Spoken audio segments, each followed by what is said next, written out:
Ministerio de Defensa, específicamente donde siempre funcionaba el Centro de Operaciones de Emergencia Nacional, el COE. Hemos estado en reiteradas oportunidades en este lugar cuando veíamos la atención de, por ejemplo, la emergencia generada por el niño costero. Aquí nos reunimos con el Consejo de Ministros para entablar comunicación directa con los gobernadores regionales de las zonas afectadas. También cuando ha habido sismos de magnitud importante y que hemos tenido que establecer coordinación con las autoridades de las áreas afectadas por los sismos. También estamos en el Centro de Operaciones de Emergencia Nacional, el COE. Y es que aquí en el Ministerio de Defensa tienen las instalaciones y la conectividad necesaria para establecer este tipo de contacto a nivel nacional. Y en esta oportunidad, en estas circunstancias especiales por las que vive el Perú y el mundo, en medio de una pandemia, que una de las indicaciones que tenemos que respetar obligatoriamente todos los peruanos, todos los ciudadanos, autoridades o no, es de mantener el distanciamiento social. Entonces, hoy hemos tenido una importante reunión del Foro del Acuerdo Nacional. Este foro que reúne a todos los actores que conforman la sociedad civil, las autoridades, los diferentes niveles de participación de trabajadores, de partidos políticos, de empresas, en este esfuerzo de trabajar de manera conjunta, donde son más de 50 los miembros de este foro nacional, del Acuerdo Nacional. No podíamos hacerlo en un solo ambiente. Esto ha sido una reunión como ahora se tiene que hacer de manera remota, ¿no? Cada quien desde su oficina ha participado. Como parte del gobierno hemos intervenido en esta reunión 128 del Acuerdo Nacional y acompañándome para esta reunión el primer ministro, la ministra de Economía y Finanzas, el ministro de Salud, la ministra de Trabajo, el ministro de Defensa, el ministro del Interior y el ministro de Agricultura. También ha estado conectada en línea la ministra de Desarrollo e Inclusión Social. Ha sido una muy importante reunión que ha superado las 3 horas, porque no solamente han habido intervenciones iniciales de los secretarios ejecutivos del Foro Nacional, el Acuerdo Nacional, como es el señor Javier Iñiguez, quien ha dejado esta responsabilidad y ha cedido la posta al doctor Max Hernández. Ambas personalidades sumamente respetadas por toda la ciudadanía, por sus características, no solamente intelectuales, profesionales, sino personalidades que concitan el diálogo, que promueven la búsqueda de consensos, y en este espacio del Foro del Acuerdo Nacional su participación ha sido muy importante, ¿no? El doctor Iñiguez cede la posta al doctor Hernández y hoy hemos tenido una amplia reunión donde el tema ha sido precisamente la pandemia que vive el mundo y en este caso específico nuestro país referido al COVID-19. No solamente hemos escuchado a ellos dos como directivos, sino también ha participado el Premier, la ministra de Economía. También había una exposición referido al tema de cuál es la situación de la evolución de la enfermedad en nuestro país, con cifras, con datos, con estadísticas, para que en función de esa información puedan intervenir, y aquí lo tengo anotado con los sustantivos, lo sustancial que ha dicho cada uno de los participantes, 18 miembros del Foro del Acuerdo Nacional. Están representantes de los gobiernos regionales, de la Sociedad Nacional de Industrias, tenemos representantes de la Mesa de Lucha contra la Pobreza, de la CONFIEP, también de los partidos políticos que tienen representación en el Congreso de la República, tenemos representantes el Consejo Nacional de Decanos de Colegios Profesionales, de la Junta Nacional de Usuarios de los Distritos de Riego del Perú, la CGTP también ha tenido las centrales sindicales, Conveagro, la Coordinadora de Frentes Regionales, en fin, y los partidos políticos, como lo hemos dicho también, ¿no? Entonces, si se pueden dar cuenta, ha sido una reunión valiosa porque son diferentes puntos de vista sobre una misma realidad, ¿no? Y como bien lo resumía el doctor Max Hernández, al terminar esta reunión, él manifestaba que en esta más de 3 horas se han escuchado propuestas y se han escuchado demandas, y que lo importante es lograr de esas propuestas y demandas llegar entre todos a consenso. Y de eso se trata el Acuerdo Nacional. Por ello es que, como conclusión final de esta reunión, se ha determinado mantener un grupo de trabajo de actividad permanente, donde el gobierno va a participar a través de la presidencia del Consejo de Ministros, el primer aquí presente, con estos grupos de trabajo para que no queden solo como propuestas y aportes sueltos, sino que se vaya trabajando documentos para que de esta forma se puedan también enriquecer las decisiones que como gobierno tenemos que tomar permanentemente. Todos los días tomamos decisiones.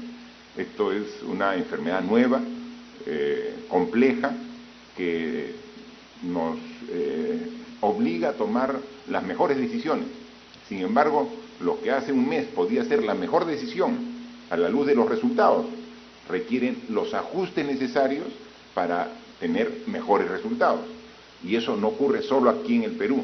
Hemos visto a nivel mundial que cuando empezó esta pandemia se analizaron diferentes alternativas de tratamiento para esta enfermedad, siempre tratando de buscar los mejores resultados. Y ese tratamiento en estos últimos 3 meses han ido variando semana a semana, tratando de ajustar en función de lograr los mejores resultados para la población que está afectada por el virus. Población que en un porcentaje grande no tiene síntomas, pero sí, en un porcentaje menor, pero importante, tiene síntomas e incluso síntomas que agravan y que en algunos casos lamentablemente lleva hasta la pérdida de vidas humanas. Entonces, esta reunión que es la número 128, hicimos recuerdo que la reunión 127, la anterior, fue a fines del año pasado, donde veíamos cuál era el informe que Naciones Unidas presentaba sobre el índice de desarrollo humano en el Perú. Y veíamos que había mejorado este índice de desarrollo humano en el Perú, pero el principal problema que vimos en esa reunión del Acuerdo Nacional era de que el índice de desarrollo humano del Perú promedio era engañoso, porque en algunas regiones, en algunas ciudades, en algunos centros urbanos, tenías un alto índice de desarrollo humano que escondía un índice de desarrollo humano bajo en varias regiones del Perú, pero que al hacer el promedio nacional tenías un índice promedio aceptable, pero que escondía precisamente la desigualdad que tenemos en el país.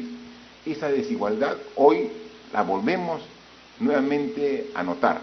Vemos regiones en el Perú que los efectos del coronavirus, del COVID-19, no son tan fuertes, ni tan complejos, ni devastadores como en otras regiones.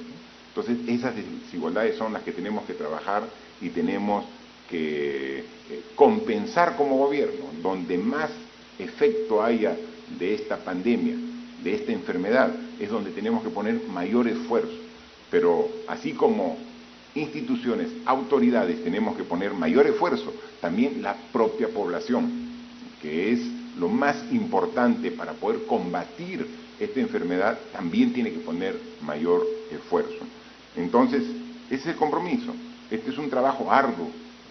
Esto nos obliga a renovar día a día los esfuerzos. Cada día nos ponemos nuevas metas, nos ponemos nuevos objetivos y comenzamos a trabajar duro para alcanzarlo, vamos encontrando algunos resultados que dan cierta luz de esperanza y eso nos fortalece, pero también vemos algunos resultados que no son necesariamente los que esperamos, pero eso no nos desanima, también nos fortalece, porque tenemos que seguir trabajando hasta lograr el objetivo. Y por eso que hoy, cuando vemos que 5 de mayo, ¿no? Estamos 5 de mayo y hay que tener en cuenta que estamos ya en plena estación de otoño, ¿no? Y podemos ver de que el clima ya va cambiando, y va cambiando aquí en Lima, la capital de la República, como va cambiando a nivel nacional, y eso nos obliga a ser incluso más cuidadosos de lo que estamos haciendo. Estamos a mes y medio del inicio del invierno, ¿no? Y el invierno ya de por sí trae friaje, trae heladas, que todos los años, sin coronavirus, genera problemas en la salud de las personas. Entonces, la situación de entrar a una temporada fría, sumada a una enfermedad como la que estamos sufriendo en el Perú y en el mundo, hace que tengamos mucho mayor cuidado. Estamos trabajando en ello, y hay algunas alertas de heladas en algunas regiones del país, y entonces tenemos que seguir trabajando, y eso no hace otra cosa que obligarnos a redoblar los esfuerzos en cada una de las acciones que hacemos. La información que nos dan al día de hoy es que ya hemos superado las 400.000 personas muestreadas, ¿no? Hace poco más de un mes hablábamos de 20.000 personas muestreadas, imagínense, y ahora tenemos más de 400.000, y la cantidad de muestras diarias que hacemos en personas es ya alrededor de 20.000, hemos superado incluso la meta que nos habíamos propuesto inicialmente con el Ministerio de Salud, y eso nos muestra resultados como que a la fecha tenemos 51.189 pruebas que han arrojado como positivo, ¿no? Y que de esas 51.000 pruebas positivas tenemos 5.509 pacientes que se encuentran hospitalizados en los diferentes hospitales de salud, del MINSA, de Lima, de regiones, de las Fuerzas Armadas, de la Policía. Y hay ya 709 pacientes que están en las unidades de cuidados intensivos. Pero todavía seguimos incrementando la oferta de camas UCI. Y esta semana van a llegar el primer lote de los ventiladores mecánicos que fueron adquiridos al inicio de esta enfermedad, y adicionalmente también ya se ponen en servicio los primeros ventiladores mecánicos que han sido producidos aquí en el Perú, ¿no? La Marina de Guerra ya saca el primer lote y lo pone a disposición de los hospitales del Perú esta semana, y también se incorporan ya el primer lote de ventiladores que se compraron en China y que la semana pasada ya los entregaron.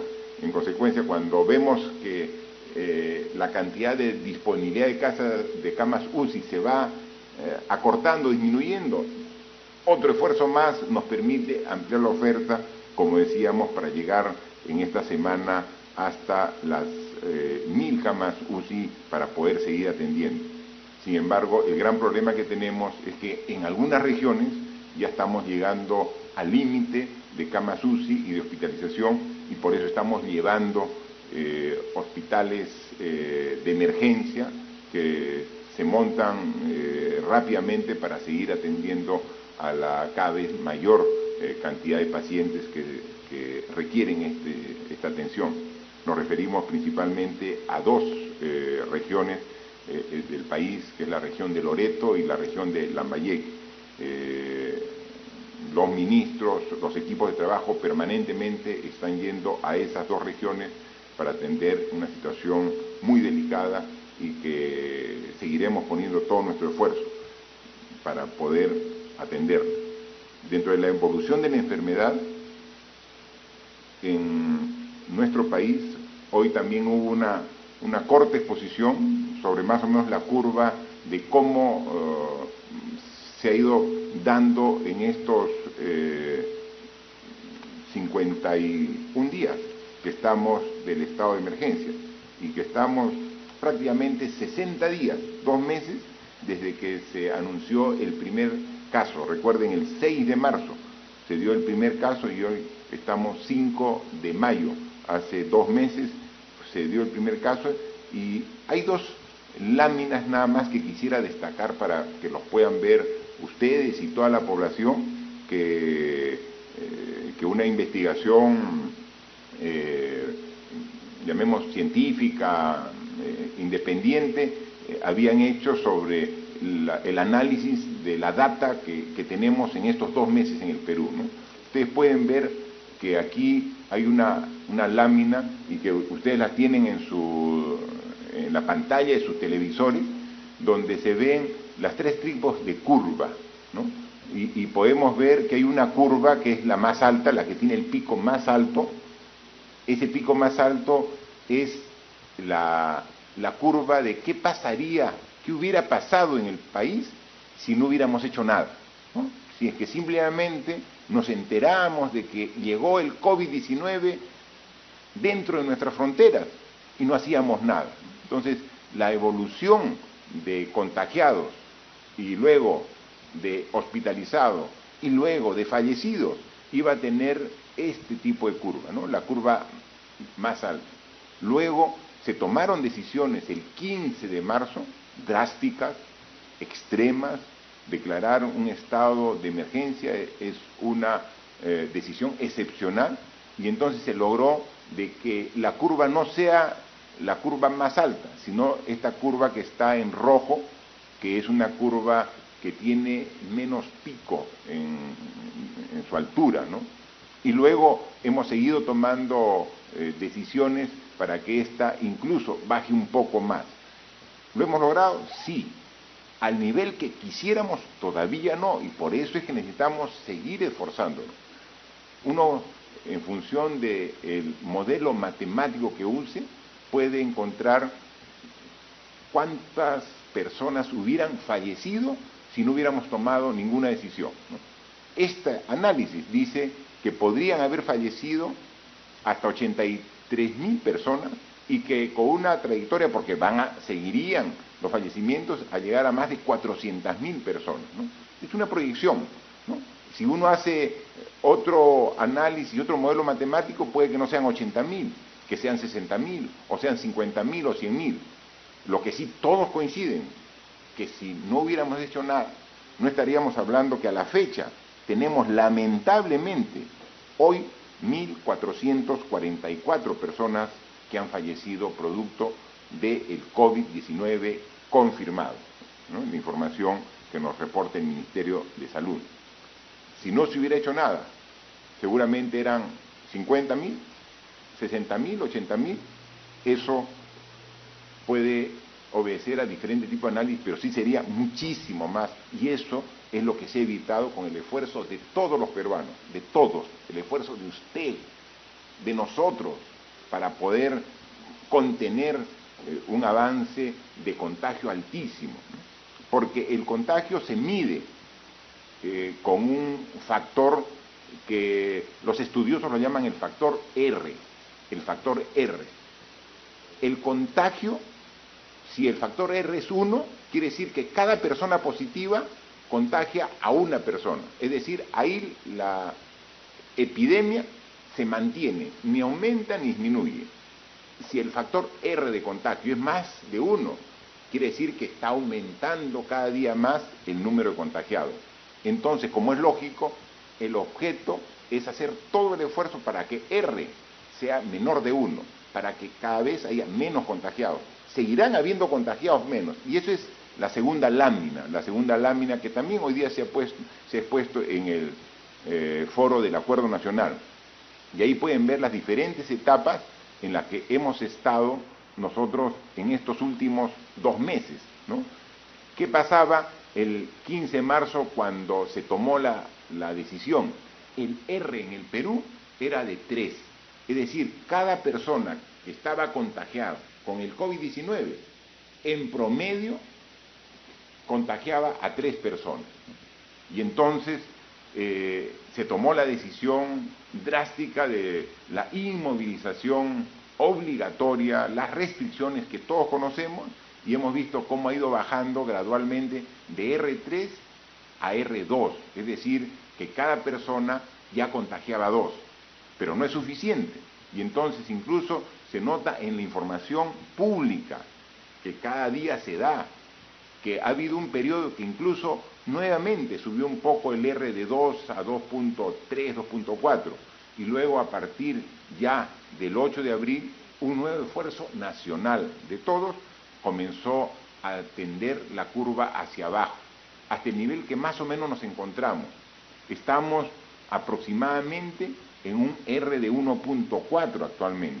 Quiere decir que todavía el contagio aumenta.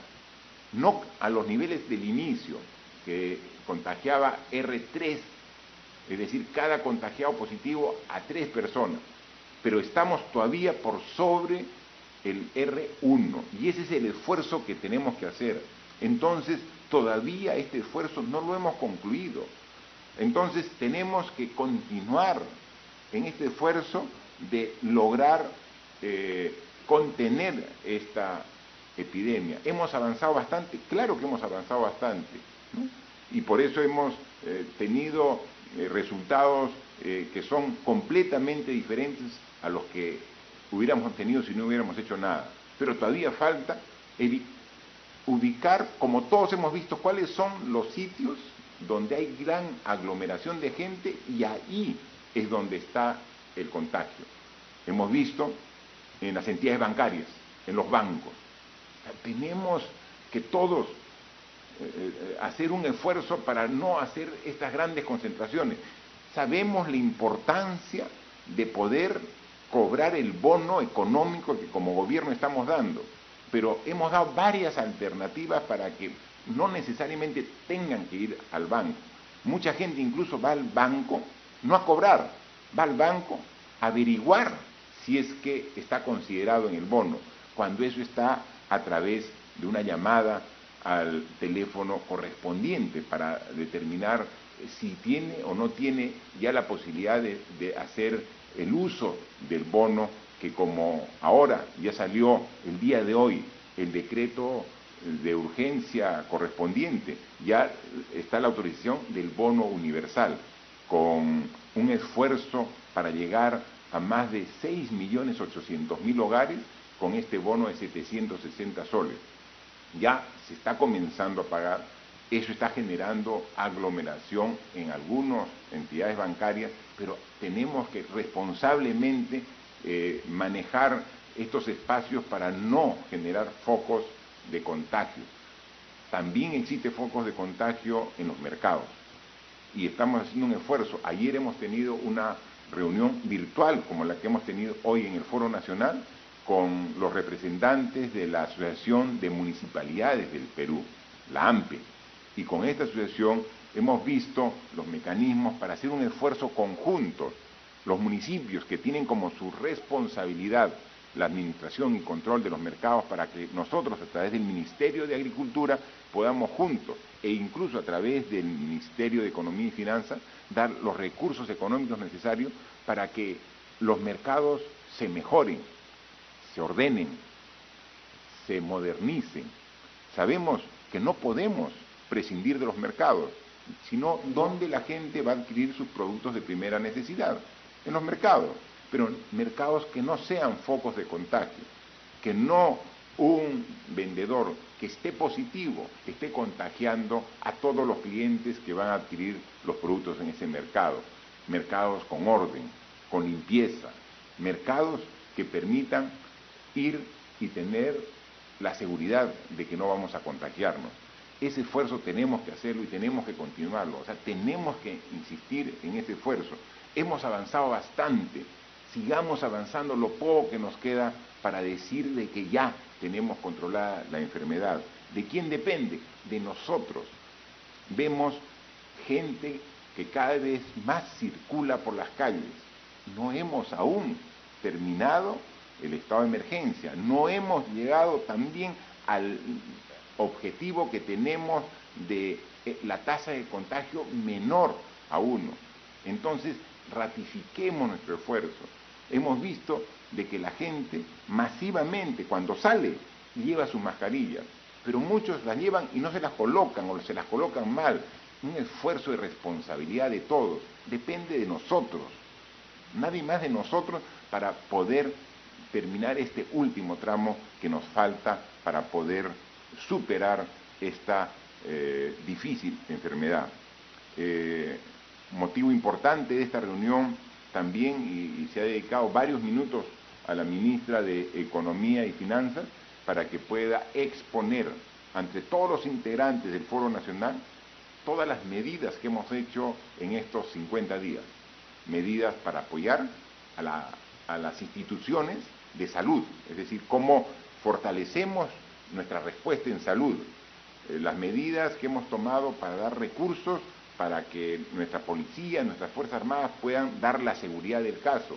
Hemos también, y ha hecho un resumen la ministra de Economía y Finanzas, de todo el esfuerzo que estamos haciendo para atender a las personas, porque si no está desarrollándose con normalidad las actividades económicas, las familias no tienen los ingresos necesarios y suficientes para mantenerse, y estamos haciendo diversos tipos de esfuerzos, no solamente el bono, sino también la disponibilidad de recursos que son de los propios trabajadores que tenían en algunas cuentas para que puedan disponer en esta época de crisis, en esta época de emergencia.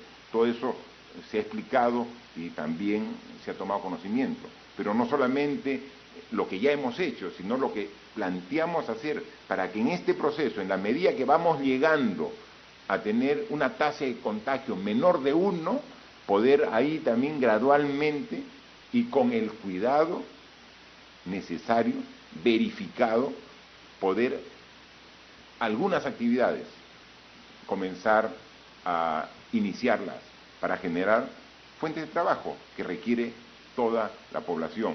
Pero ese es un proceso gradual.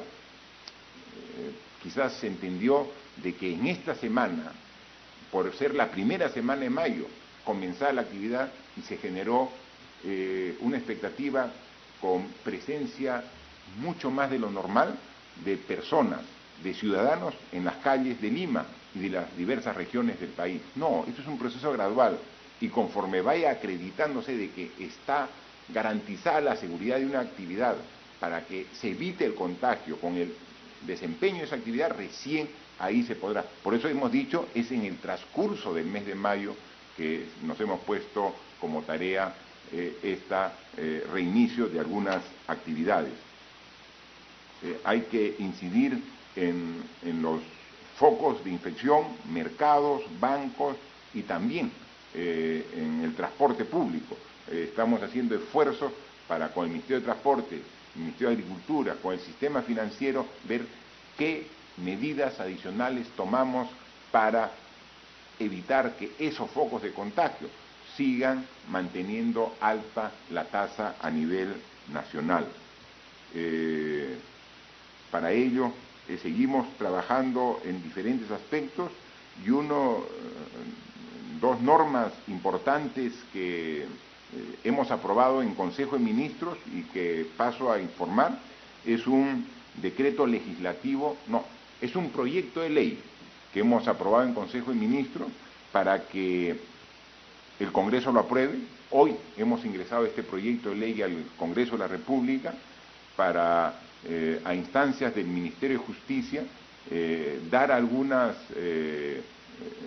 modificaciones y facilidades para que el Poder Judicial pueda hacer un análisis de estos más de 30.000 personas que están privadas de su libertad, pero que no están sentenciadas, que están en las cárceles, pero están sin sentencia, están en calidad de procesados.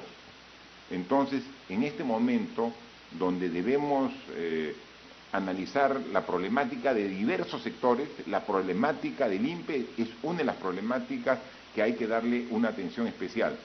Como Ejecutivo, estamos ya en un proceso de conmutación de penas sin indultos a personas sentenciadas, pero que por sus características pueden salir. Ya salió el primer grupo de personas, mujeres que están en situación con niños menores de 3 años ahí en la prisión, con sus hijitos pequeños, o mujeres que están embarazadas, o que están con enfermedades preexistentes que pone su situación muy comprometida, su situación de salud. Entonces estamos nosotros viendo, pero estamos trabajando con las personas que están sentenciadas, pero tenemos más de 30.000, que es más del 30% de las personas privadas de su libertad que están en condición de procesada. Para eso es que hemos presentado un proyecto de ley que esperemos que el Congreso de la República rápidamente lo apruebe para que el Poder Judicial pueda intervenir en esta situación tan delicada muy pronto, con la urgencia que se requiere esta situación.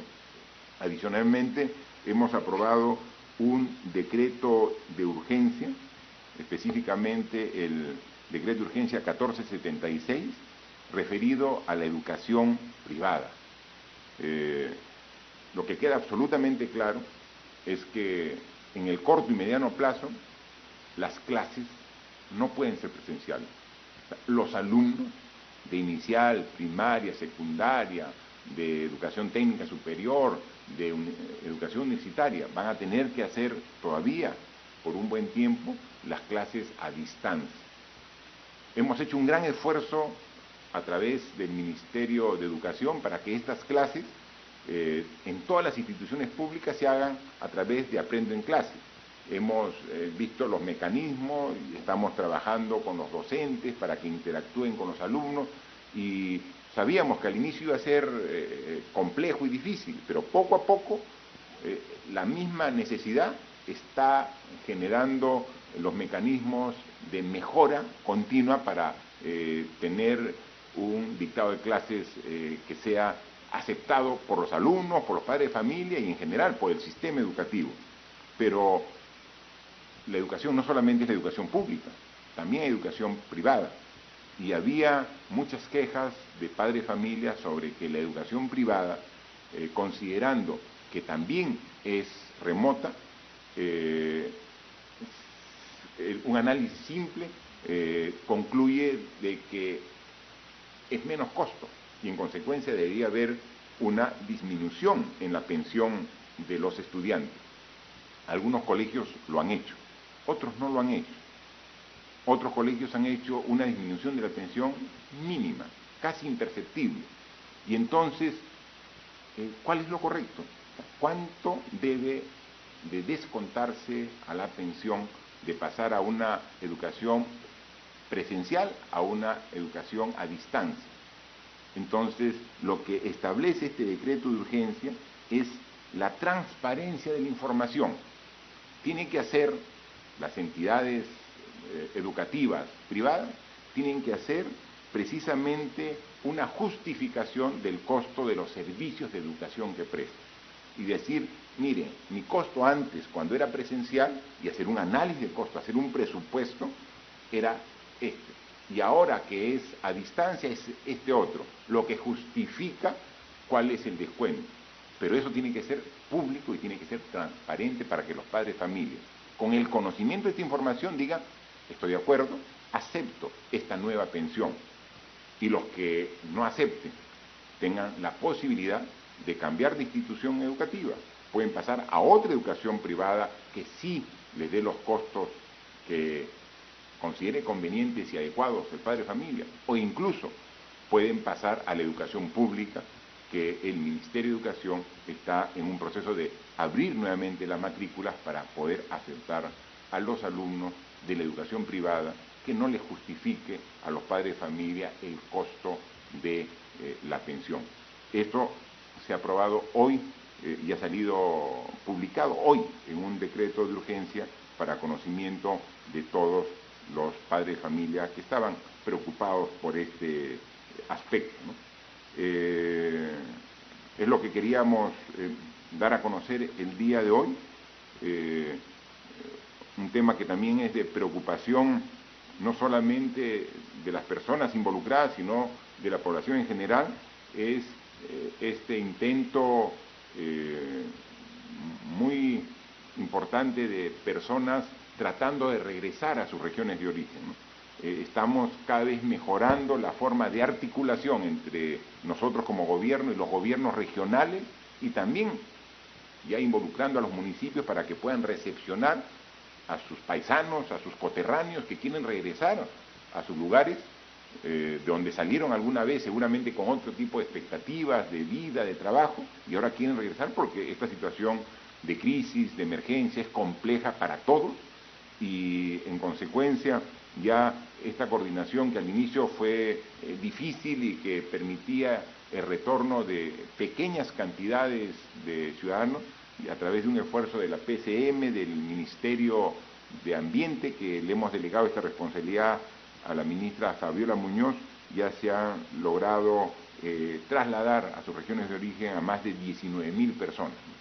Y entonces seguiremos haciendo esfuerzo en la medida que haya la seguridad del caso del traslado y la seguridad del caso para evitar también que no sean un riesgo de contagio cuando regresen a sus propias regiones. Así que hay mucho esfuerzo, mucho trabajo, pero hay toda la voluntad de seguirlo haciendo junto con todos ustedes. Así que hoy, desde aquí, desde la base del Centro de Operaciones de Emergencia Nacional, donde hemos tenido hoy la reunión, con gusto escuchamos las preguntas a los medios de comunicación que han sido acreditados el día de hoy. Gracias, presidente, ministros. La primera pregunta es de Radio Santa Rosa. Señor presidente, a nuestra emisora y a otras llegan muchas denuncias de personas que van a los hospitales con síntomas de coronavirus y no son recibidas porque ya no hay sitio. Así les informan en las puertas. Y las que pueden ingresar se encuentran en carpas en condiciones lamentables, sobre todo porque la mayoría son ancianos. ¿Por qué no se acondiciona con lo mínimo todas las torres de la Villa Panamericana u otros lugares como el Centro de Convenciones de Lima, para atender en lo básico y los pacientes tengan un trato más humano? Por otro lado, en las calles de Lima, desde el día de ayer, se ve a miles de personas caminando y negocios atendiendo a media puerta o de manera ambulatoria, como si ya hubiera terminado la cuarentena. ¿Se va a tomar alguna medida? Si la curva sigue en forma ascendente, ¿cabe la posibilidad de volver a tener una cuarentena rígida? Muchas gracias. Sobre el tema y el procedimiento para el tratamiento de las personas que tienen síntomas y que van a los hospitales, por favor nos explica el ministro de Salud. Gracias, señor presidente. Esta es una oportunidad para recordar de que el 11 de marzo, o sea, casi 2 meses, hacía 2 meses, se presentó el primer caso de COVID-19 en el Perú. Y en estos 2 meses nosotros hemos tenido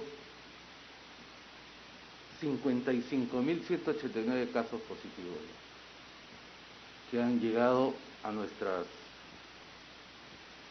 servicios, generando una enorme tensión, tanto para la atención ambulatoria como para la atención hospitalaria. Tenemos hoy día 709 personas que se encuentran en ventilación mecánica. Eso hubiese sido imposible atender con el número de camas que teníamos disponibles en unidad de cuidados intensivos hace aproximadamente 2 o 3 meses, que eran en total 100 camas disponibles en los ambientes de UCI del Ministerio de Salud.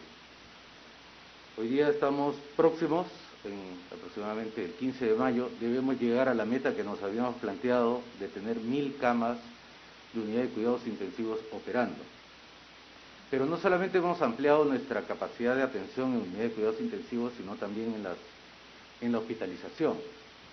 Solo en Lima, habiendo utilizado y habiendo habilitado 4 torres, se ha llegado a ampliar en 1.600 la capacidad de hospitalización de Lima, adecuando esas 4 torres.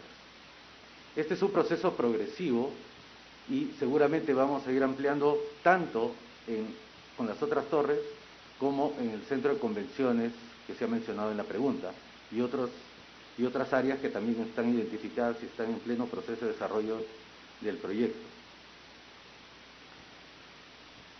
Además, nosotros, en el esfuerzo de ampliar las camas, ampliar la hospitalización, también hemos tratado de ampliar al máximo la capacidad de respuesta de la consulta externa, porque no todos los pacientes necesitan hospitalización. Entonces llegan a través de lo que se llama el triaje en los hospitales, y estos han sido ampliados en casi todos los hospitales, no solo de Lima, sino de todas las regiones del país. En todos los lugares, ciertamente no se puede hacer las pruebas moleculares ni las pruebas rápidas, debido a que nuestro volumen de pruebas se utiliza tanto para los hospitales como para hacer la búsqueda activa de pacientes en la comunidad. Vamos, después de recibir las llamadas telefónicas, tenemos que ir casa por casa, además de los grupos especiales. No en todos los lugares, ciertamente, se puede garantizar el mismo nivel, la misma calidad de atención, debido a que muchas de estas camas inclusive son adaptadas para poder atenderlos. Este sistema de adaptación, un sistema ya, como usted ha descrito, precario, ha servido para que todos podamos poner a disposición los servicios que teníamos en distintos niveles. Estamos en plena epidemia y el impacto que está teniendo en los servicios, ciertamente en algunos lugares genera enormes molestias porque la calidad no es la adecuada, no es la esperada, pero ciertamente el esfuerzo que estamos haciendo para atender este inmenso número de pacientes es significativo, y ciertamente trataremos de hacerlo cada vez mejor. Muchas gracias, ministro. Efectivamente, todo esfuerzo que hagamos ahora tenemos que ponerlo a servicio y luego aumentarlo, sumar, ¿no? Ya Salud, que tenía la responsabilidad de habilitar 2 torres más, ya cumplió, están listos para entrar, son 800 camas más y tenemos que seguir viendo. En Lima, con las torres de la Villa Panamericana y la ampliación que está haciéndose en los diversos hospitales grandes que hay en Lima, está sirviendo para atender la mayor demanda que se ha dado en las últimas 2 semanas. Estamos haciendo ahora el mismo esfuerzo en las principales regiones del país. Ese es el trabajo de todos los días. Nosotros hemos sido claros desde el inicio. Cuando comenzó dijimos que ¿cuántas camas UCI teníamos? 100. Actualmente, ahora hemos dicho que hay más de 700 personas en UCI. ¿Qué pasa si no hubiéramos hecho nada? Si no hubiéramos contenido primero el contagio de esta enfermedad. Hubiéramos requerido pues varias decenas de miles y seguiríamos con nuestras 100 camas. Ahorita ya tenemos una oferta que supera las 800 y que en esta semana queremos llegar a más de 1000. Entonces es un trabajo de todos los días, pero no solamente en UCI, sino también en las camas de hospitalización. Y que la semana pasada, recuerden que hemos dado ya un nuevo protocolo de tratamiento para que los pacientes desde que ingresen puedan tener un tratamiento que hemos visto con la experiencia que está funcionando y que en gran medida evita que empeoren los pacientes, no en todos, porque el comportamiento de cada persona es diferente, pero sí en un porcentaje importante. Entonces, ese es el esfuerzo, o sea, tratar de evitar de que las personas empeoren. Pero mientras que eso ocurre, seguimos aumentando la capacidad de respuesta de los hospitales en hospitalización y también en UCI. Y también mi pregunta, ¿y qué pasa? ¿Por qué hay más gente en las calles? Mire, es un tema de responsabilidad de todos los peruanos. Mire, ayer tuvimos una reunión con algunos alcaldes y también mantenemos la reunión. Hemos recibido, por ejemplo, una comunicación del gobernador regional de Piura, que me transmite un comunicado del comando de Piura, el comando COVID de Piura, y que hace suyo el gobernador y me lo transmite. Y me dice, presidente, para solucionar el problema de Piura, como la gente no hace caso y sigue saliendo a la calle, mejor pongamos toque de queda una semana, las 24 horas del día, todos los días. O sea, ¿eso va a ser solución? O sea, impedir de que salga la gente las 24 horas del día, por 7 días de la semana, esa no es solución. Entonces, eso es, de alguna manera, decir, pongo mi futuro en manos de las Fuerzas Armadas, cuando el futuro está en manos de nosotros. O sea, el futuro está en manos de los ciudadanos. Es que yo voy a hacer tanto caso como policías hay en la calle. Yo voy a responder y voy a obedecer si hay Fuerzas Armadas. Si hay tanques, ya no salgo. O sea, así vamos a combatir una enfermedad tan compleja. O sea, es un tema de responsabilidad, porque soy responsable y no salgo. Y si salgo, salgo con las medidas de seguridad. Pero decir, miren, para cumplir las medidas necesito que haya más militares. Para hacer caso requiero más policías. O sea, por favor, ahí requerimos la participación de todos, las autoridades y la población. O sea, es un tema de responsabilidad. Entonces, no es que pongan más policías, pongan más efectivos de las Fuerzas Armadas para poder cumplir, y ahí ya no salgo. O sea, cuando salimos, no estamos engañando a la autoridad, no estamos engañando al policía, no estamos engañando al soldado, nos estamos engañando nosotros, y estamos contagiando. Y después vemos hospitales abarrotados, después vemos UCIs abarrotados, después vemos cantidad de personas fallecidas. O sea, ¿y por qué no relacionamos personas fallecidas con irresponsabilidad en las calles? Esa es la relación directa. ¿Hemos mejorado? Claro que hemos mejorado. Y por eso yo siempre felicito el esfuerzo enorme de la mayoría de la población. Miren cómo hemos mejorado si no hubiéramos hecho nada. Pero tenemos, no ahora, no es que se levante el estado de emergencia y regrese a la normalidad, ya no hay normalidad. Es una nueva convivencia con esos parámetros que hemos dicho.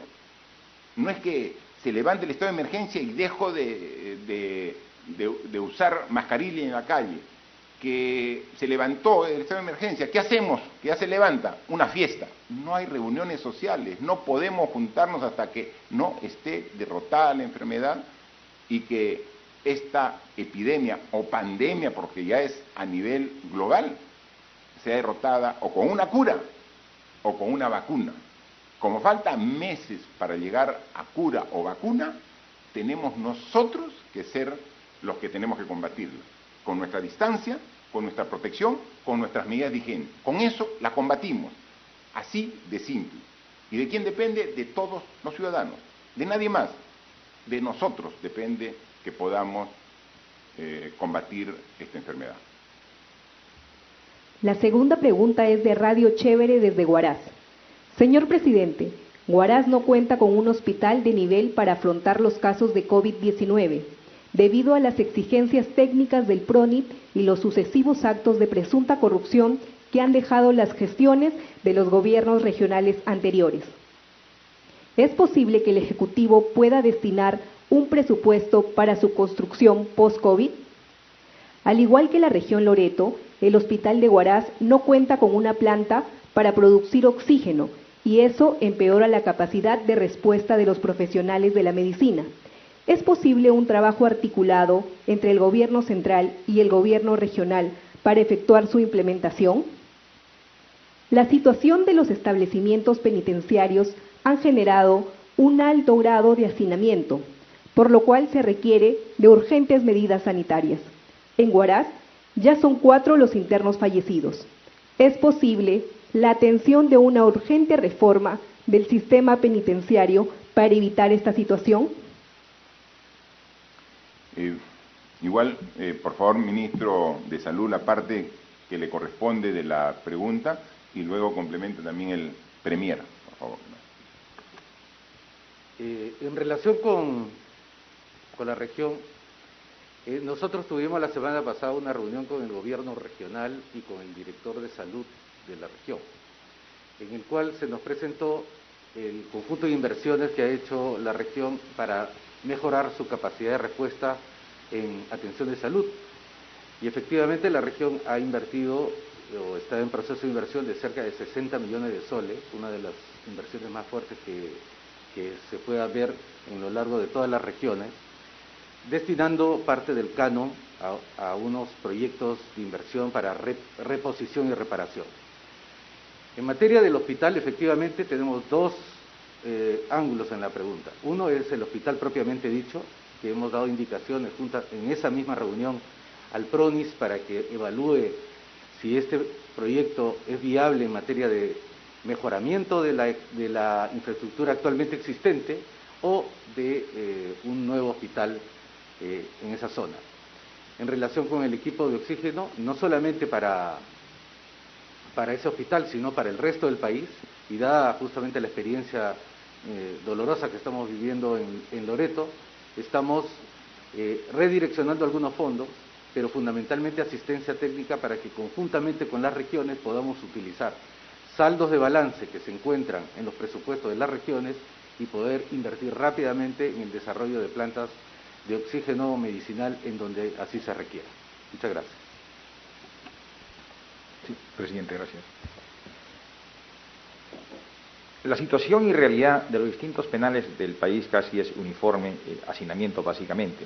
Tenemos 68 penales, una capacidad de 39.000 internos y sobrepasa los 97.000 internos. Y hay dos dimensiones de la respuesta que estamos dando como gobierno. Primero, respuestas normativas institucionales y lo segundo son respuestas de salud. En el tema inicial hemos emitido ya un decreto de urgencia para liberar un porcentaje importante de deudores alimentarios que una vez pagada el 100% de ese adeudo quedan en libertad. Ya superan en estos momentos los 300 internos que han hecho uso de esta potestad y han quedado en libertad. Lo segundo es que se aprobó un decreto supremo para agilizar los procedimientos de indultos. A la fecha ya son más de media centena los indultados. Asimismo, como bien lo ha enfatizado el señor presidente, hemos presentado el día de hoy un proyecto de ley destinado básicamente a los procesados. Del 100% de internos, casi 30.000 internos tienen esta condición de procesados, es decir, están bajo la autoridad de los jueces y fiscales. Y con este proyecto de ley, que esperamos que tenga la agilidad y atención urgente por parte del Congreso, va direccionado en dos circunstancias. La primera, aquellos procesados que están sujetos a una prisión preventiva, que ésta los jueces puedan convertirla en una comparecencia restringida. Y también el segundo componente es que aquellos sentenciados con penas menores a 8 años, esta puede ser sujeta a una conversión en lo que es el llamado trabajo comunitario.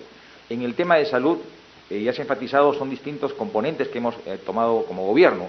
Primero, que es el equipamiento e implementación con lo que son insumos tanto para el personal como para los internos. Lo segundo, se ha instituido un comando de COVID-19. Lo tercero, se está contratando más de 300 médicos y enfermeras. Lo cuarto, se ha acudido a una fumigación masiva de todos los establecimientos penitenciarios. Lo quinto, se han habilitado espacios en los propios penales para tener una atención focalizada en aquellos internos que están sujetos a lo que es el contagio. Lo sexto es que un número importante de pruebas rápidas han sido puestos a consideración del INPE para que en una primera etapa pasen por esta prueba los agentes penitenciarios. Y asimismo se ha dotado de más de 100.000 mascarillas renovables, ya no solo para los agentes penitenciarios, sino también para los internos. Hay un hecho que destacar. Un primer foco de atención fue el penal del Callao, Sarita Colonia, donde hay resultados bastante interesantes. Con tratamiento médico se han recuperado un número importante de internos que estaban sujetos a este contagio. Pero la pregunta incide en un tema de fondo, ¿no? Una reforma penitenciaria. Y bien lo ha dicho el señor presidente en la reunión que hemos tenido a horas de la mañana con la Guardia Nacional. Esta dura lección que significa esta enfermedad también nos da una gran oportunidad de poder abordar con prontitud a la solución de problemas estructurales. Y el sistema penitenciario es un problema estructural. Por eso se hace necesario hablar de la reforma del sistema penitenciario. Y aquí tenemos un delicado contencioso, porque tradicionalmente el tema penitenciario era una materia vedada, prohibida, y simplemente se restringía a elevar penalidades. Cuán importante hoy que todos los sectores se sientan involucrados, sensibilizados y que nos permitan asumir como una política de Estado una revisión de lo que significa en estos momentos el sistema penitenciario para nuestro país. Tercera pregunta de Huilas TV. Una reciente encuesta habla de la aprobación en su gestión con un 82%. Sin embargo, en la práctica, la realidad demuestra que aún hay falta de reacción en algunas regiones como Iquitos con la falta de oxígeno. A esto se le suma que ya se acerca el levantamiento de la cuarentena, pues la gente sigue saliendo a las calles. ¿Qué estrategias va a tomar el gobierno ante esta situación? ¿Cuáles serán los nuevos protocolos ante la ola de contagios? ¿Cómo van a contener el virus sin la cuarentena? Si nos podría el ministro de Salud dar algunas referencias del esfuerzo que estamos haciendo para atender la crítica situación que hay en la región Loreto, en la ciudad de Iquitos, que hace referencia la pregunta. Sí, bueno, a mis compatriotas de Iquitos sirva esta oportunidad para solidarizarme con la crítica situación que se viene viviendo con la presentación de la epidemia en esa zona, especialmente con mis colegas, amigos. Yo el día de ayer tuve la oportunidad de visitar algunos establecimientos de salud y dentro de los establecimientos de salud la zona de hospitalización, incluso la unidad de cuidados intensivos, donde tengo un muy amigo mío viviendo un drama en ese hospital. Las fallas que nosotros estamos viviendo en Iquitos son en verdad multiorgánicas, que ha dejado a la ciudad y al hospital sin un abastecimiento permanente de un elemento vital para tratar a nuestros pacientes, que es el oxígeno. Ante esa situación, nosotros hemos comprado en Lima y estamos determinando un puente aéreo de 9.000 metros cúbicos de oxígeno y todos los días está saliendo un vuelo con 60 balones de oxígeno para asistir a nuestros pacientes y a nuestros colegas. Siento mucho, valga el momento de decir que hemos perdido 5 profesionales en Iquitos, 3 de ellos profesionales médicos. El día de ayer, cuando estuve, había muerto un bachiller de medicina, el día de hoy ha muerto otro colega nuestro. Y hemos establecido ese puente aéreo para poder apoyarlo, pero inmediatamente también hemos destinado con fondos del gobierno regional 1.200.000 soles para poder establecer lo más rápido posible, esperemos que dentro de los próximos 15 días, 2 plantas intermedias de producción de oxígeno. Hemos, junto con el Ministerio de Defensa y con la ministra de Producción, que también estaba ahí, hemos evaluado la habilitación de 2 plantas que se encuentran en Andoas y en Trompeteros para transformarlas rápidamente en productoras de oxígeno. Hacen oxígeno comprimido en este momento, pero se puede habilitar, según nos han informado, para producir oxígeno medicinal. Hemos tomado contacto además con la sociedad civil, que hizo una movilización importante de fondos para construir una planta dentro de la ciudad de Iquitos, y hemos puesto a nuestros técnicos también a disposición para asesorar la implementación de estas plantas.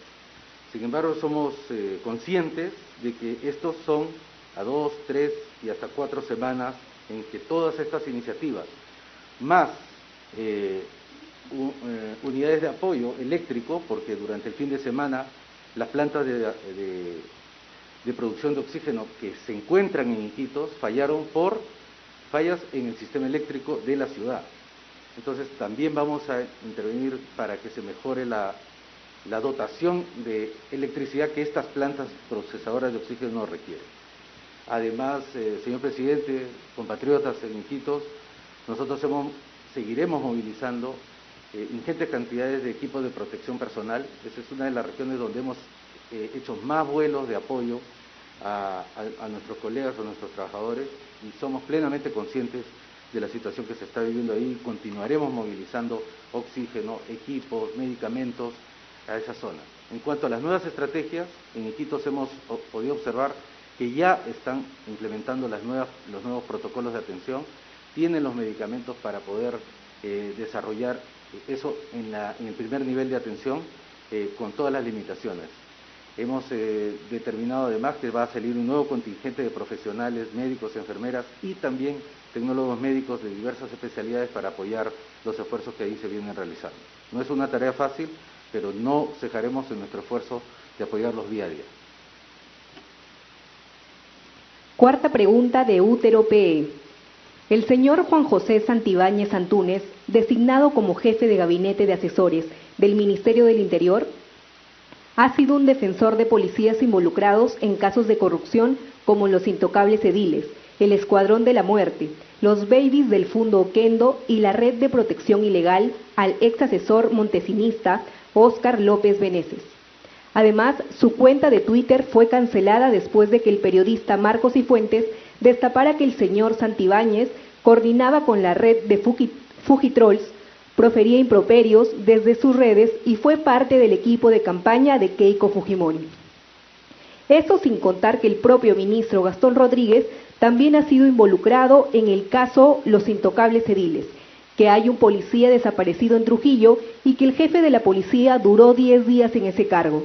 ¿Está usted al tanto de lo que está sucediendo en la policía? ¿Habrá una conferencia especial para explicar la situación en la PNP? Pediría al ministro del Interior que responda a esa pregunta. Gracias, presidente. Un saludo a los conciudadanos. Efectivamente, durante la noche de ayer y el día de hoy se han presentado críticas a la designación del jefe de gabinete, el doctor Juan José Santibáñez. Un abogado con amplia experiencia en los temas de derecho de policía, con 4 maestrías internacionales, un doctorado, y que ha participado en algunos casos de defensa de policías que han tenido alguna problemática en cuanto al desarrollo de su función.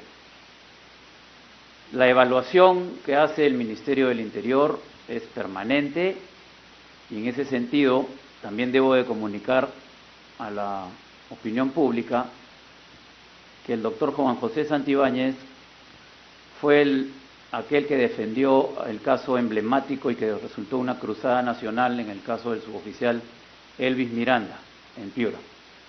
De manera tal que en su ejercicio funcional como litigante ha tenido varias participaciones en este tipo de hechos.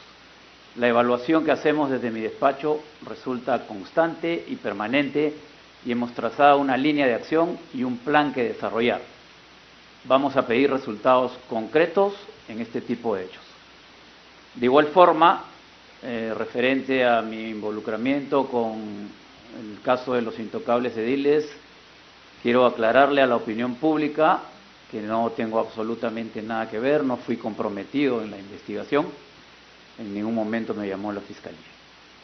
Respecto al tema relacionado con el comandante general, estamos, como todos estamos viendo, viviendo una pandemia, es una situación completamente sui generis y atípica, que necesita de acciones inmediatas, de decisiones contundentes, y en ese sentido hemos hecho una rápida evaluación, apostando por designar a un oficial general con especialidad en orden público. Es momento de tomar decisiones y de asumir responsabilidades. Y creemos que en ese sentido la designación del general Héctor Loaiza Arrieta contribuirá a lo que se viene posteriormente cuando se levante la cuarentena y en las acciones que la Policía Nacional del Perú desarrolla a lo largo y ancho del territorio nacional. Solamente complementando la respuesta, la disposición que di yo al ministro del Interior cuando asumió el cargo fue absolutamente claro.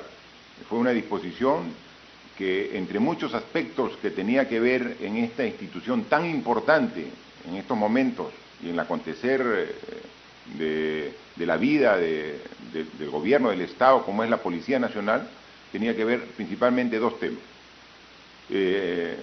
Investigar a profundidad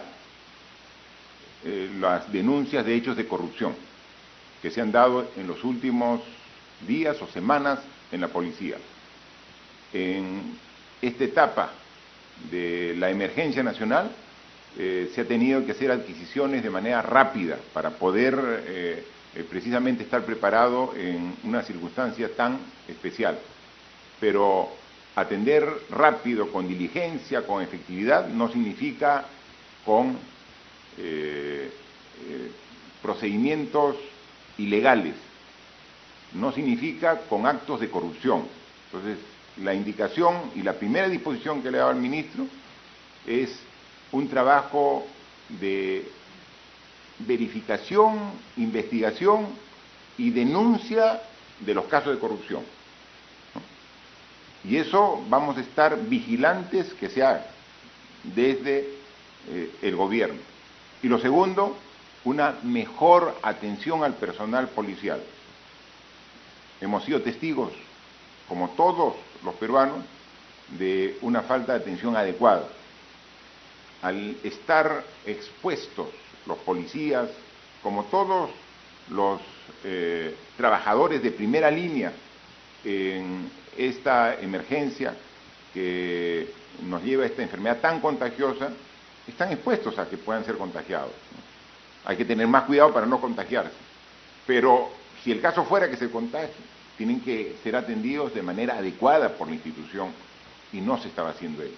Entonces, esos dos casos y esos dos temas han merecido una indicación específica de mi parte al ministro de este trabajo de lucha contra la corrupción al interior de la policía, dadas las graves denuncias que se han dado de malos manejos en las últimas semanas, y un trato adecuado, digno, a la Policía Nacional, que merece todo nuestro respeto en el cuidado y el orden de la seguridad de todos los ciudadanos.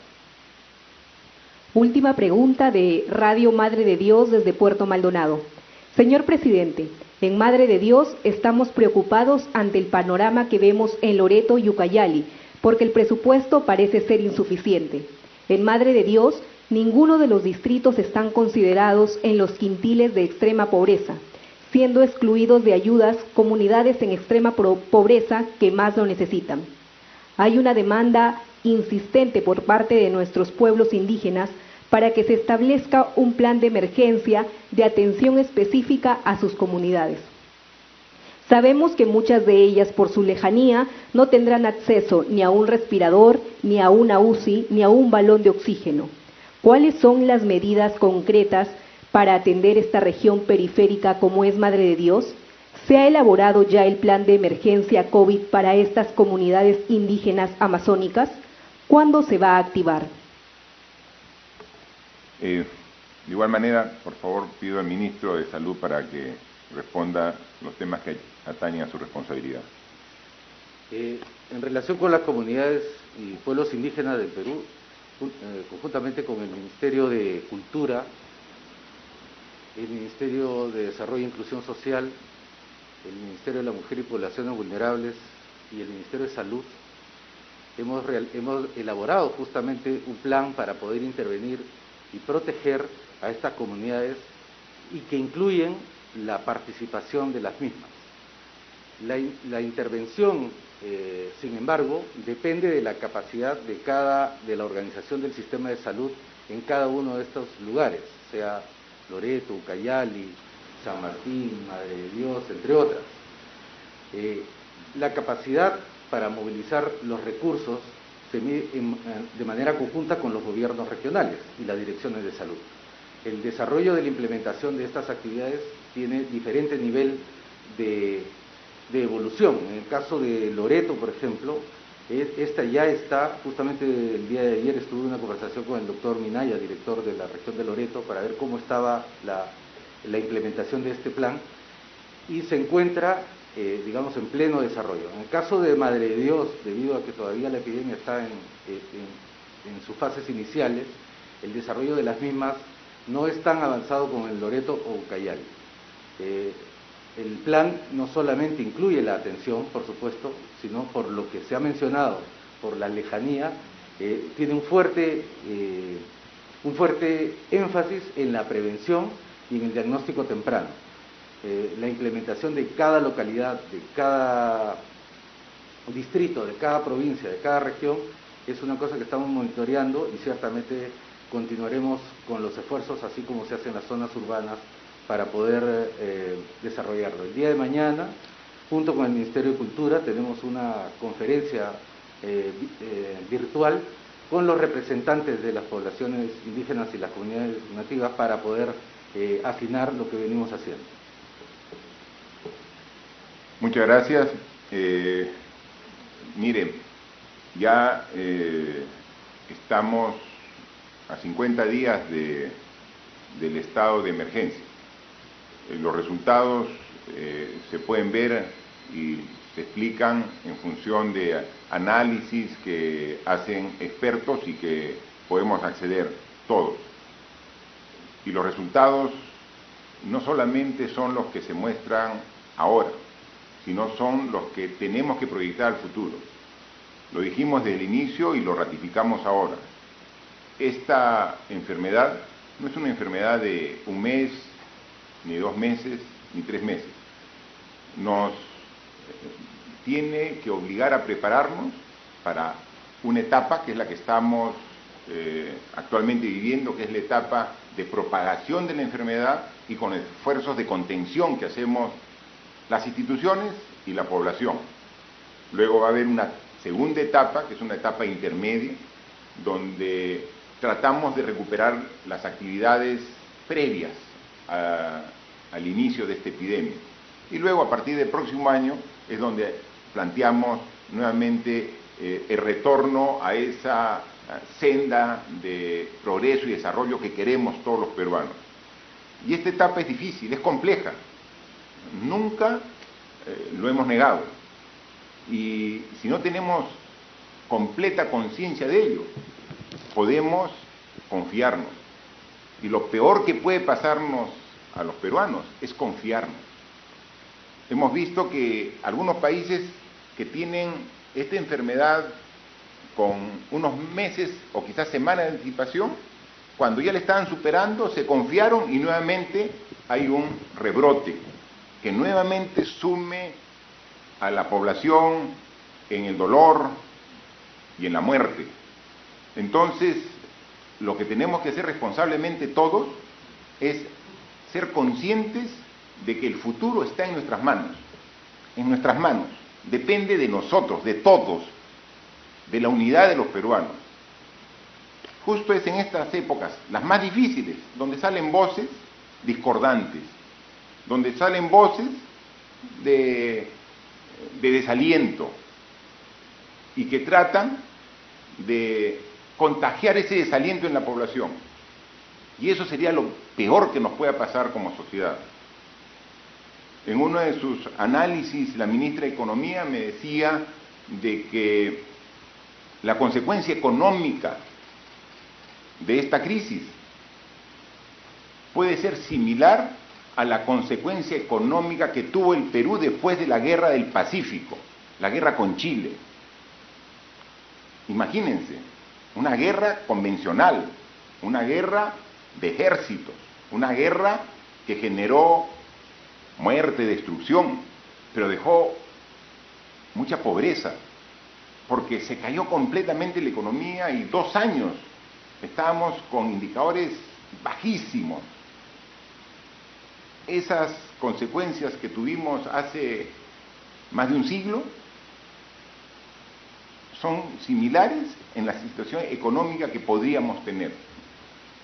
¿Y qué reflexión podemos hacer de la guerra del Pacífico? La guerra con el vecino país del sur, ¿no? En ese tiempo la encaramos divididos. Ese fue nuestro principal error, divididos, cuando deberíamos estar todos juntos, con un solo objetivo, responsablemente, sabiendo que iba a haber bajas, pero con una convicción de salir adelante todos juntos. Nos dividimos los peruanos. Y quizás algunos amantes de la historia tienen más vivos esos recuerdos, o quizás otros como yo, que soy del sur, vengo de la frontera al sur del Perú, muy cerca precisamente al vecino país del sur.